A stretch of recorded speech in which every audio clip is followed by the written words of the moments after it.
for you guys following Batman v Superman Dawn of Justice, Jeremy Irons said that Batman v Superman deserved the bad reviews. This is what Screen Rant was saying. Okay, you check out Screen Rant, but it really refers to an interview he had with The Daily, which is a British newspaper that deals with gossip and that kind of thing. And there was allegedly a interview with Jeremy Irons. You kind of have to take whatever comes on The Daily with a tinge of salt, okay? I remember that Amir Khan said that he had a fight with Floyd Mayweather, and Floyd Mayweather's camp came out and said there's no such thing as that. So it's really a gossip column. But a guy named Cole Moreton, it was popular at the box office but got an absolute kicking from the critics. And Jeremy Irons says, deservedly so. I mean, it took 800 million, so the kicking didn't matter, but it was sort of overstuffed. It was very muddled. I think the next one will be simpler. The script is certainly a lot smaller. It's much more linear. So basically Jeremy Irons is saying that the circular way how the story was told in Batman v Superman, and the fact that it was so compact, because it's a very compact movie, was why he thought the critics trashed it. They panned it. Do I agree with him that the critics deserve to pan this movie? No. But that's his opinion, if indeed he did truly say what they allege he said. The basic storyline, the basic plot of the movie, everybody got. But the details that filled out the movie, I think a lot of people are confused about those things. The reason is, there weren't a whole bunch of overt verbal commands. This movie is a lot more subtle, alright? There's things where things are implied, and you just have to fill in the blanks. And that's because it's a thriller. When you do a thriller, people are not obvious, alright? This movie was very ambitious. It was trying to be a drama, thriller, action movie. And that's very difficult to do. And that's what you got. You got a drama, really. You got more of a Shakespearean drama. A lot of people with problems. That's what makes drama. A lot of conflict. The ending was very Shakespearean, very drama-filled. So, for some people, it could be an emotional letdown, especially if you're a Superman fan or something. I heard a lot of Superman fans who attached to Superman, like, why didn't Wonder Woman save him? And why didn't Wonder Woman throw the spear so nobody had to die? You know, these things really impacted people in a negative way. I remember a lady trashing the film saying it was a bunch of crap because Superman died at the end. She was very distraught about that. So the film produced this negative response by some people because of the drama involved. It was a drama. People didn't come to see a drama. People came to see an action-packed, fun, light flick. And they got this heavy, very dense drama. Action. Thriller. That was not what they came to see, right? So I think in many ways how the film was advertised, I mean, this film was heavy. That's why some people were saying that the characters are bland and the film was just too dark and it was no fun. It's basically that a lot of people came in to see a sort of blockbuster fun movie or light movie, and this movie goes into some real depth. It's heavy. It's a very heavy movie. A very intense movie. Sometimes bordering on horror film. Very intense. So some people disengaged from that. And then when the characters weren't performing like how people commonly think the characters to be. I mean, people's impression of Superman is based on Christopher Reeve's 1970 portrayal of him. That's where people are, and Superman is not that at all. You know, people's understanding of Batman is from the 66 campy Batman, is from Christopher Nolan's Batman, the most recent Batman, where again people follow verbal cues more than they follow what the actor's actually doing. They forgot that Batman killed in that film, and in fact he killed a lot in the trilogy and some main characters. People don't remember that. They remember his one rule, what he said. They don't remember what he did. I particularly didn't like Christian Bale's Batman. He's like, where are you going? I couldn't get past the voice, and then him as Bruce Wayne, how he behaved, really annoyed the crap out of me, okay? I hated Christian Bale's Batman, okay? Love the Joker. Crazy as hell. But Batman, to me, he was like this retarded kid, okay? But people identified with him from Batman Begins. They loved, because Christopher Nolan created a story, he actually gave you some filling in the gaps. How did Batman get his training? What did Batman have to go through after his parents' death? And all these other things, right? So that's where Nolan actually added to the mythos.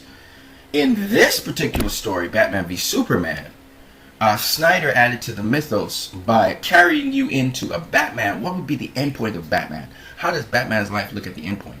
And Snyder pulled from the video games and from Frank Miller's Batman and from Death in the Family Batman this brooding, very tough Batman who could go to certain lengths. If you ever watch the video games DC Universe Online, Batman in the future Batman, he kills people. He kills people. Okay, he has guns. He uses guns too.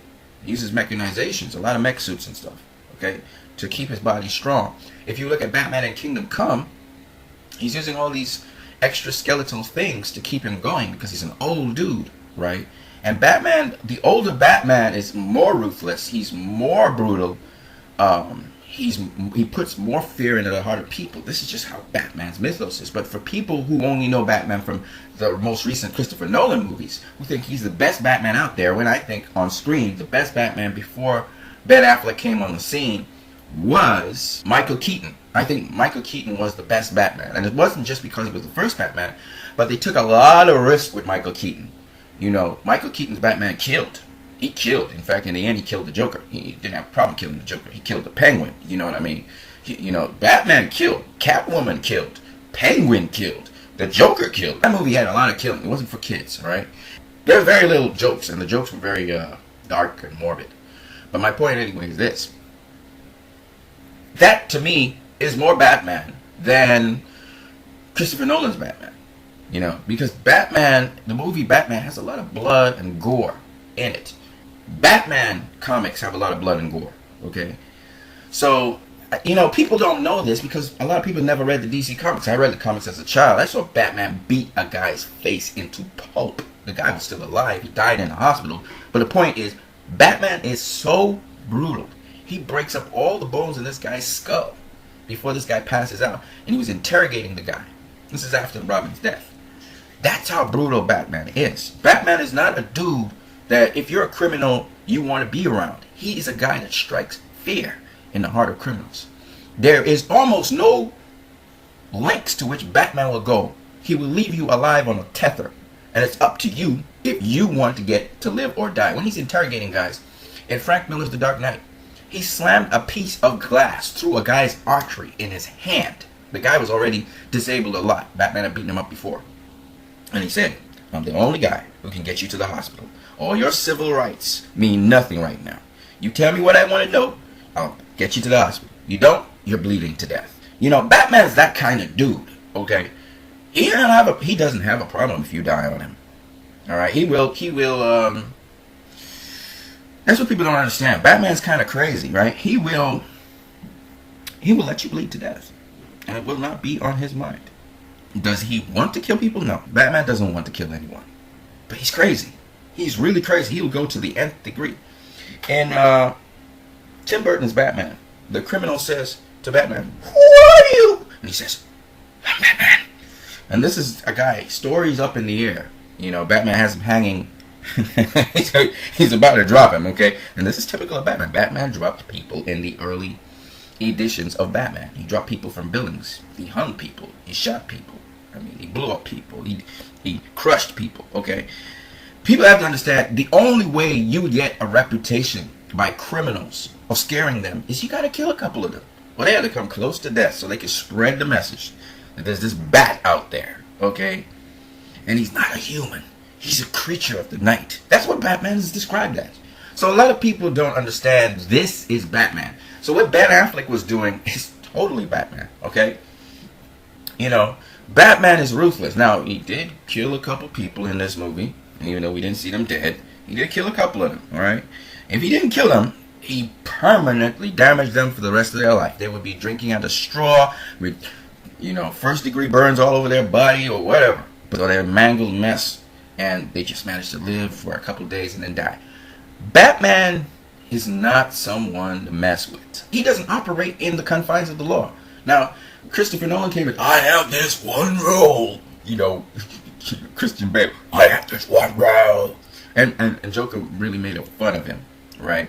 He ends up killing Harvey Dent. Batman feels responsible for someone who dies who's innocent. Alright? He does, don't get me wrong, he does not kill criminals. He doesn't go out there to murder them. If you ever watch Batman, The Long Halloween, he's not about people killing criminals. Harvey Dent, Two-Face, that's what he does. He kills criminals. Harvey Dent, Two-Face, he kills criminals and he crosses the line and kills innocents, right? Batman's not about that, right? He knows there's a line you mustn't cross. But he does mess around with that line every now and then, and he does cross it. Okay. Batman also feels responsible for taking the lives from some normal citizens. Like, he thinks that, in a way, he's partially responsible for the Joker being around. You know, he feels responsible for failing certain people like Harvey Dent.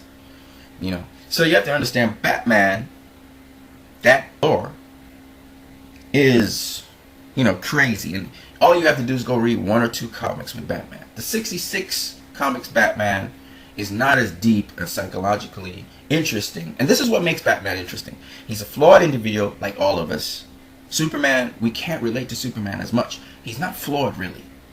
What he is it's difficult for him to fit in with the world with his simpleton values. He'll fit in with small America, with country America, with middle America, which have strong-rooted moral values. The city life's a little different, you know. And that's the thing you need to understand about Superman, right?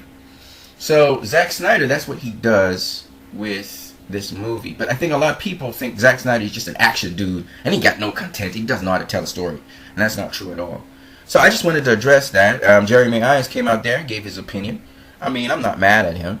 He is a controversial guy. He talks a lot of controversial things. He speaks his mind. I think he's free to do that. I mean, he's just an actor on the set.